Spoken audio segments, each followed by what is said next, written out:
सभी मित्रों को जय जय सिया राम। प्रभु श्री राम की कृपा हमारे सभी मित्रों पर बनी रहे, यही हमारी मंगल कामना है। तो मित्रों, कर्म का फल सभी जीवों को भोगना पड़ता है।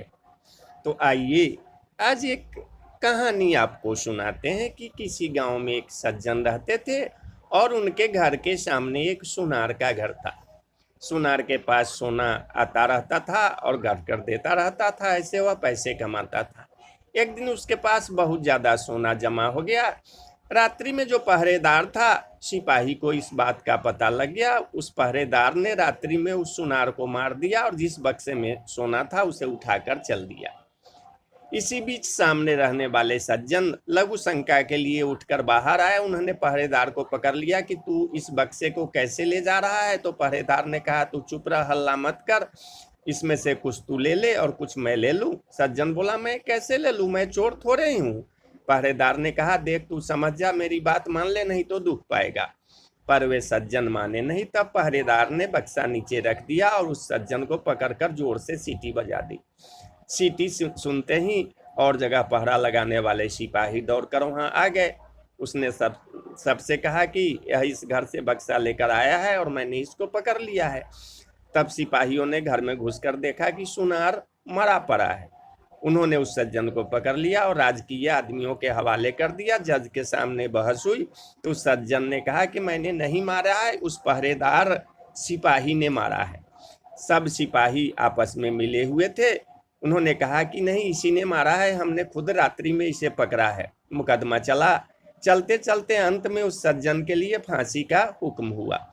फांसी का हुक्म होते ही उस सज्जन के मुख से निकला, देखो सरासर अन्याय हो रहा है, भगवान के दरबार में कोई न्याय नहीं, मैंने मारा नहीं, मुझे दंड और जिसने मारा है वह बेदाग छूट जाए, जुर्माना भी नहीं, यह अन्याय है। जज पर उसके वचनों का असर पड़ा कि वास्तव में यह सच्चा बोल रहा है, इसकी किसी तरह से जांच होना चाहिए। ऐसा विचार कर जज ने एक षड्यंत्र रचा। सुबह होते ही एक आदमी रोता चिल्लाता हुआ आया और बोला कि हमारे भाई की हत्या हो गई है, सरकार इसकी जांच होनी चाहिए। तब जज ने उसी सिपाही और कैदी सज्जन को मरे व्यक्ति की लाश उठाकर लाने के लिए भेजा। दोनों उस आदमी के साथ वहां गए जहां लाश पड़ी थी। खाट पर लाश के ऊपर कपड़ा बिछा था, खून बिखरा पड़ा था। दोनों ने उस खाट को उठाया और उठाकर ले चले। साथ का दूसरा आदमी खबर देने के बहाने दौड़कर आगे चला गया। तब चलते चलते सिपाही ने कैदी से कहा कि देख, उस दिन तू मेरी बात मान लेता तो सोना मिल जाता और फांसी भी नहीं होती। अब देख लिया सच्चाई क्या फैल। कैदी ने कहा कि मैंने तो अपना काम सच्चाई का ही किया था, फांसी हो गई तो हो गई, हत्या की तूने और दंड भोगना पड़ा मेरे को।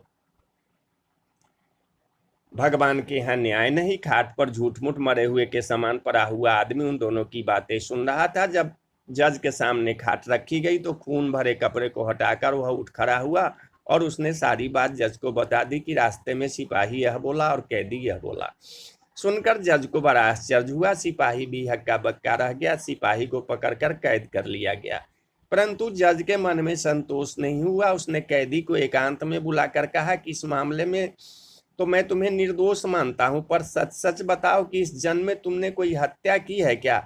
वह बोला, बहुत पहले की घटना है। एक दुष्ट था जो छिपकर मेरे घर मेरे स्त्री के पास आया करता था। मैंने अपनी स्त्री को तथा उसको अलग अलग खूब समझाया, पर वह माना नहीं। एक रात वह घर पर था और अचानक मैं आ गया। मेरे को गुस्सा आया हुआ था। मैंने तलवार से उसका गला काटा और घर के पीछे जो नदी है उसमें फेंक दिया। इस घटना का किसी को पता नहीं लगा। यह सुनकर जज बोला कि तुम्हारे को इस समय फांसी होगी ही। मैंने भी सोचा था कि मैंने किसी से घूस नहीं खाई, कभी बेईमानी नहीं की, फिर मेरे हाथ से इसके लिए फांसी का हुक्म लिखा कैसे गया। अब संतोष हुआ, उसी पाप का फल तुम्हें यह भोगना पड़ेगा। सिपाही को अलग फांसी होगी। उस सज्जन ने चोर सिपाही को पकड़कर अपने कर्तव्य का पालन किया था। फिर उसको जो दंड मिला वह उसके कर्तव्य पालन का फल नहीं, प्रत्युत उसने बहुत पहले जो हत्या की थी उस हत्या का फल है। कारण कि मनुष्य को अपनी रक्षा करने का अधिकार है, मारने का अधिकार नहीं। मारने का अधिकार राजा का है। अतः कर्तव्य पालन करने के कारण उस पाप का फल उसको यही मिल गया और परलोक के भयंकर दंड से उसका छुटकारा हो गया। कारण कि इस लोक में जो दंड भोग लिया जाता है उसका थोड़े में ही छुटकारा हो जाता है, थोड़े में ही शुद्धि हो जाती है, नहीं तो परलोक में बड़ा भयंकर दंड भोगना पड़ता है। इस कहानी से हमें यही शिक्षा मिलती है कि मनुष्य कब किए हुए पाप का फल कब मिलेगा इसका कुछ पता नहीं। भगवान का विधान विचित्र है, जब तक पुराने पुण्य प्रबल रहते हैं तब तक उग्र पाप का फल भी तत्काल नहीं मिलता। जब पुराने पुण्य खत्म होते हैं तब पाप की बारी आती है। पाप का फल तो भोगना ही पड़ता है, चाहे इस जन्म में भोगना पड़े या जन्मांतर में। तो बोलिए जय जय सिया राम, जय सिया राम।